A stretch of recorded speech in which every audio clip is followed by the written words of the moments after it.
Hello दोस्तों। तो आज हमारे लिए बहुत ही गर्व का दिन है।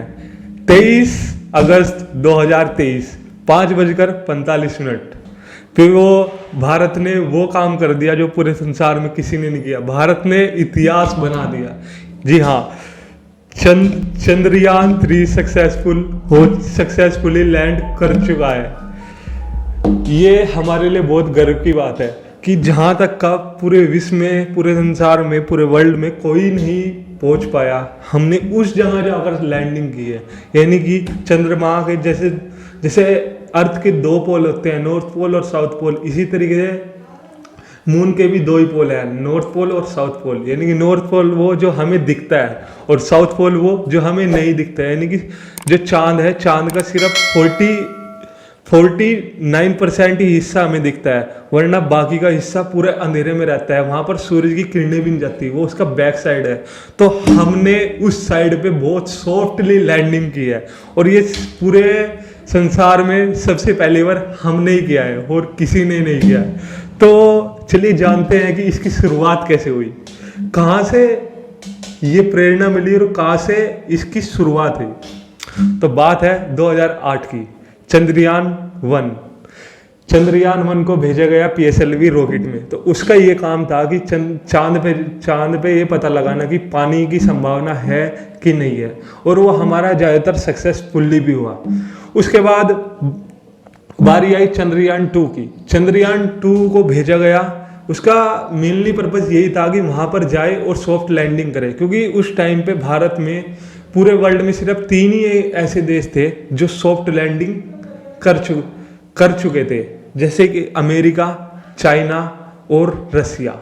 ये 3 ही ऐसे देश थे जो सॉफ्ट लैंडिंग कर चुके थे, लेकिन इनमें इंडिया का नाम कहीं से कहीं तक भी दिख नहीं रहा था। सॉफ्ट लैंडिंग मतलब कि एक तो ऐसा होता है, एक तो हार्श लैंडिंग होती है, यानी कि जैसे रॉकेट छोड़ दिया और दो एकदम से नीचे गिर गया, वो उसमें जितनी उसने इमेज कलेक्ट कर ली वही उसे हार्श लैंडिंग कहते हैं। एक सॉफ्ट लैंडिंग होती है कि वो आता है और आराम से रोवर के साथ आता है और आराम से लैंड करता है। उसके बाद रोवर वहाँ पर रह के पूरा रिसर्च करता है। तो ये हमने सॉफ्ट लैंडिंग की और अपना इतिहास बना दिया, वो भी नॉर्थ पोल में, लूना नॉर्थ पोल में, जो कि बहुत बड़ी बात है। जब हमने चंद्रयान 2 भेजा गया 2019 में LVM-3 रॉकेट के साथ, तो वहाँ पर वो सक्सेसफुली चला गया था। चंद्रयान 2 में के 3 ऑब्जेक्टिव थे, एक तो ऑर्बिटर, एक रोवर और एक लैंडर। यानी कि एक तो उसमें ऑर्बिटर में का उसका वर्क था, जो ऑर्बिटर में जो चक्कर लगा रहा था उसे लगाना था। उसके बाद रोवर थे, उसके बाद लैंडर थे, वहाँ पर जाकर रिसर्च करना था।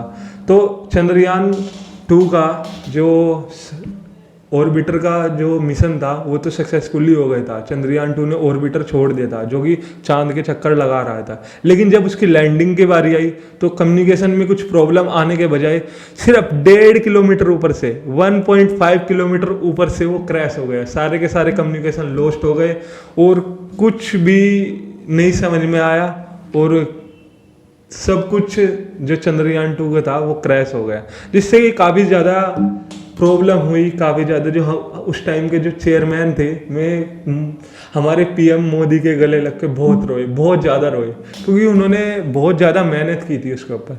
लेकिन इंडिया थोड़ी ही हारने वाला है। कहते हैं ना कि जब तक तोड़ेंगे नहीं तब तक छोड़ेंगे नहीं, तो इंडिया भी ऐसे ही है।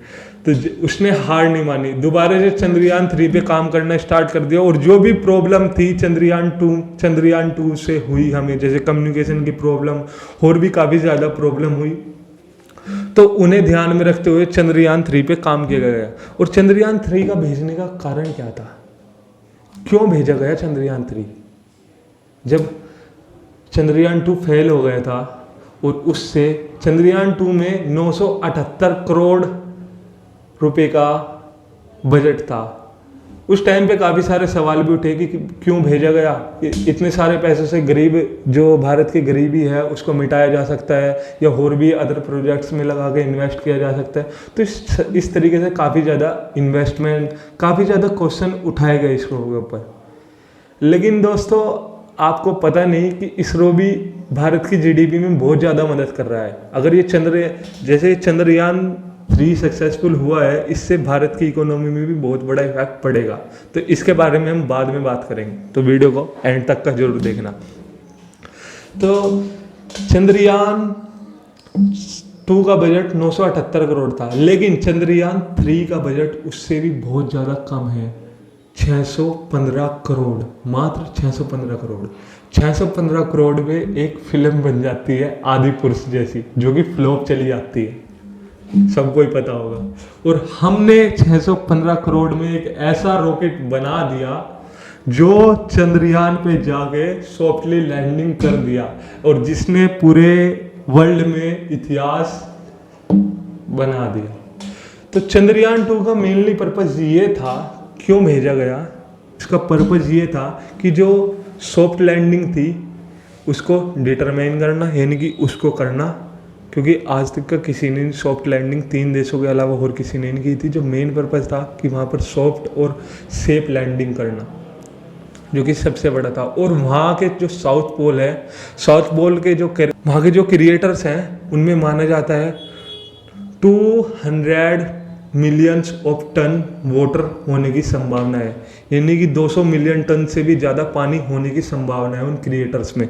क्योंकि उस साइड ना जो साउथ पोल है, साउथ पोल साइड बिल्कुल भी जो सूरज है उसकी किरणें बिल्कुल नहीं जाती, वो हर टाइम 365 दिन अंधेरा रहता है। जो चांद हमें दिखता है उसका एक सरफेस है, यानी कि नॉर्थ पोल का जो सरफेस है वो दिखता है हमें, लेकिन उसके जो पीछे का है उस पर लाइट बिल्कुल नहीं जाती।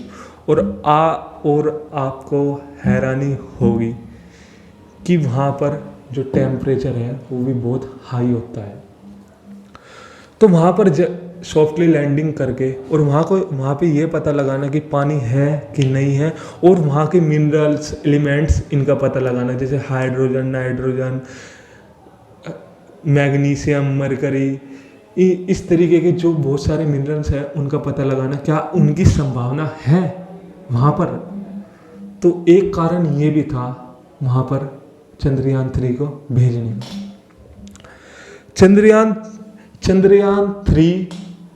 3 में ये भी बताया जा रहा है कि सिल्वर और गोल्ड होने की भी बहुत ज़्यादा संभावना है, जो कि हमारे पूरी की पूरी ह्यूमैनिटी की नीड्स को फुलफिल कर सकते हैं आराम से। सारे मिनरल्स और सारे जो भी ज्वेलरीज, जो गोल्ड्स जो भी हैं, सब फुलफिल कर सकते हैं, इतनी ज़्यादा वहाँ मिनरल्स होने की संभावना है।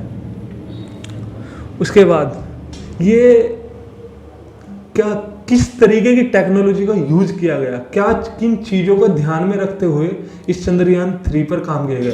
देखो, जब चंद्रयान 2 भेजा गया था तो उसका कम्युनिकेशन वीक हो गया था, जिसकी वजह से सिग्नल नहीं मिल पा रहा था कुछ भी, और सिर्फ 1.5 किलोमीटर ऊपर ही वो क्रैश हो गया था, वो लैंडिंग नहीं कर पाया था सॉफ्ट। तो उन्हीं सारी बातों को ध्यान में रखते हुए, न्यू टेक्नोलॉजी को ऐड करते हुए, 4टेक टेक्नोलॉजी को ऐड करते हुए इस प्रोजेक्ट पर काम किया गया। और इस प्रोजेक्ट में काफ़ी सारे वर्क हुए, जैसे कि Chandra surface thermal physical experiment, यानी कि इसका काम ये था कि जो वहाँ थर्मल पार्टिकल्स है उनका पता लगाना, जैसे रामबाण, radio anatomy of moons bond hyper sensitive atmosphere, यानी कि इसका पता लगाना कि आयंस और एलिमेंट्स वहाँ पर कितनी मात्रा में मौजूद हैं।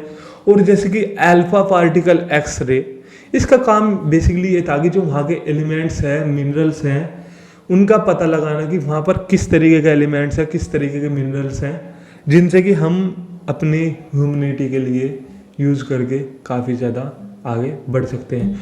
और इसमें OHRC का भी यूज़ किया गया, यानी कि ऑर्बिटर हाई रिसोल्यूशन कैमरा, यानी कि इसके ये बहुत हाई टेक कैमरा था, बहुत ही हाई टेक कैमरों का इसमें यूज़ किया गया और काफ़ी सारे सेंसरों का भी इसमें यूज़ किया गया, जिससे कि जब वो लैंडिंग करे तो काफ़ी सारी इमेज वहाँ पर भेज दी जाए, जिससे कि उसमें लैंडिंग करने में कोई प्रॉब्लम ना हो और वो क्रैश ना हो। तो काफ़ी ज़्यादा हाई टेक टेक्नोलॉजी का इसमें बहुत ज़्यादा यूज़ किया गया और इसमें 400 हर्ट्ज का इंजन लगाया गया, जिसमें जो कि चंद्रयान 2 में पहले बहुत कम था, जिससे कि बहुत ज़्यादा हाई स्पीड प्रोड्यूस करे।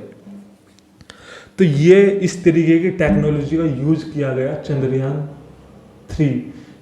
3 में।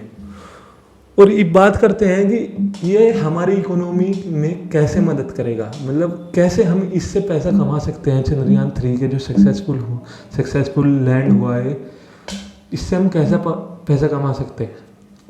उससे पहले चंद्रयान 3 के जो रोवर है, आपको बता दूं मैं, जो चंद्रयान 2 था उसमें सिर्फ 3 चीज़ भेजी गई थी, ऑर्बिटर, रोवर और लैंडर। लेकिन चंद्रयान 3 में सिर्फ 2 ही चीज़ भेजी गई, रोवर और लैंडर। ऑर्बिटर को हटा दिया गया क्योंकि ऑर्बिटर पहले ही चंद्रयान 2 में सक्सेसफुल हो चुका था। उनका जो रोवर है वहाँ का, उसका ये जो मिशन है उसका सिर्फ 14 ही दिन का है। 14 दिन का मिशन इसलिए है क्योंकि 14 दिन तक कहीं वहाँ पर धूप रहती है और जो रोवर है उसमें सोलर पैनल लगा दिए गए हैं, जिससे कि वो सूरज की किरणों से एनर्जी लेगा और पूरे उसमें काम करेगा। लेकिन एक क्वेश्चन, साउथ पोल में तो बिल्कुल अंधेरा है, लेकिन वहाँ काम कैसे करेगा? ये तो चलता तो लाइट से है। साउथ पोल के जो साइड, मतलब वो एग्जैक्ट बिल्कुल साउथ पोल में नहीं जाने का, साउथ पोल के बिल्कुल किनारे से, बिल्कुल कोने से वो रिसर्च करेगा जाके, जिससे कि जहाँ तक का लाइट पहुँचती हो, बिल्कुल साउथ पोल के नियर से जाके रिसर्च करेगा, जिससे कि वहाँ का जो भी रिसर्च करेगा वो सारा डेटा इसरो में भेजा जाएगा। ये सिर्फ 14 ही दिन का ये हमारा मिशन है। 14 दिन बाद हम दोबारा से मिलेंगे नई इंफॉर्मेटिव वीडियो के साथ। अब हम बात करते हैं कि हमारे इंडिया की इकोनॉमी में या इससे हम पैसा कैसे कमा सकते हैं। देखो दोस्तों, जब ये सक्सेसफुल हो चुका है और इससे हमारे पास क्या आएगा? डेटा आएगा, बहुत ज़्यादा डेटा आएगा कि चांद पे मिनरल्स है, कौन कौन से मिनरल है, कैसे मिनरल है, वाटर है, और भी काफ़ी सारा, क्या इस तरीके का जो प्लैनेट है जहाँ पर जीवन जिया जा सकता है इन फ्यूचर्स आगे, क्या और भी तरीके का प्लैनेट है, इस तरीके की वहाँ रिसर्च होगा और वो सारा डेटा हमारे पास आएगा और हम उस डेटा को यूज़ करके आगे रिसर्च कर सकते हैं। और जैसे कि इंटरनेशनल प्रोजेक्ट हैं, जैसे कि जो इसरो को मिलते हैं, वो जो नासा को मिलते हैं, उस तरीके के प्रोजेक्ट हमें भी मिलने स्टार्ट हो जाएंगे, जिससे कि हम भी पैसा कमाएंगे और उन डेटा को यूज़ करके हम आगे और नए प्रोजेक्ट पे भी काम कर सकते हैं। और जो छोटे छोटे देश हैं वे भी हमारे साथ इस तरीके के प्रोजेक्ट के लिए पैसे देके हमसे काम करा सकते हैं, जिससे कि हम भी पैसा कमाएंगे। तो इस तरीके से हम उस डेटा का यूज़ करके काफ़ी ज़्यादा पैसा कमा सकते हैं, क्योंकि वो डेटा सिर्फ हमारे पास ही होगा।